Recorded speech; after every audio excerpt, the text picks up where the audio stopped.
కానీ ఏదైనా కూడా, బట్ మన నేటివిటీకి సంబంధించిన సాంగ్స్ కాబట్టి వాటికి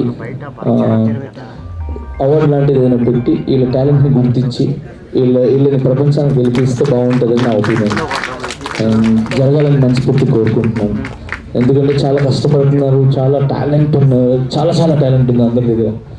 సో అలాగా మీరందరూ ముందుకు వచ్చి ప్రొడ్యూస్ చేసి మా సాంగ్స్ని కొంచెం మంచి ఈ ఇండస్ట్రీలో కూడా ఒక మంచి పొజిషన్ తీసుకుని వస్తున్నందుకు మీ అందరికీ కూడా congratulations and all the best sir.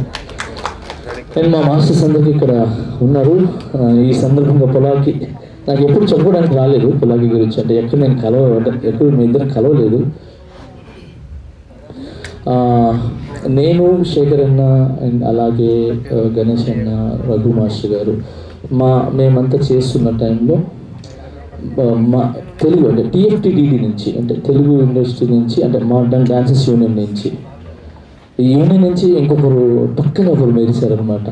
ఆ మెరిసిందే పొలాకి విజయ్. సో నాకు చాలా హ్యాపీగా అనిపించింది.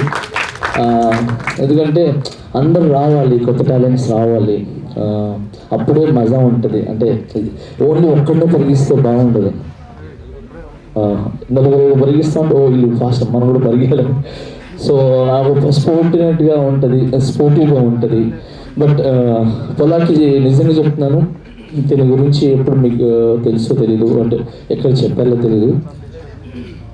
తన కార్డు తీసుకున్న తర్వాత చాలా స్ట్రగుల్స్ తిన అనుభవించాడు. అంటే హైట్ తక్కువ ఉంది అని చెప్పి, సారీ బ్రదర్ ఇదే అనుకోవద్దు, అంటే నేను పడిన బాధ చెప్పాలని అంతే తప్పలేదు. అంటే ఎక్కడ హీరోలు పక్కన పెట్టలేము ఇలా అని చెప్పి, చాలా టాలెంటెడ్, సూపర్ టాలెంటెడ్, డాన్స్ బాగా ఆడతాడు, ఎక్స్ప్రెషన్స్ ఇస్తారు, అంతా బాగుంటుంది. కానీ ఎక్కడ సాంగ్స్ ఇచ్చేవాళ్ళు కాదు, అంటే డాన్సర్కి చెప్పేవాళ్ళు కాదు.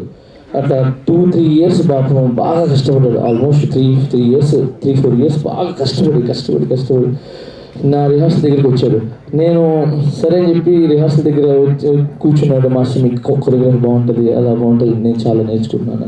నాకే రాదు బాబు, నేనే నేర్చుకుంటున్నాను, మీకే నేర్చుకుంటున్నాను అన్నట్టుగా అలా సరదాగా కూర్చొని మాట్లాడుకున్నాడు. తర్వాత నేను కొరియోగ్రాఫర్ అవుతానని టక్కని కొరియోగ్రాఫర్ అయినారు. అలా బాగా అనిపించింది. అంటే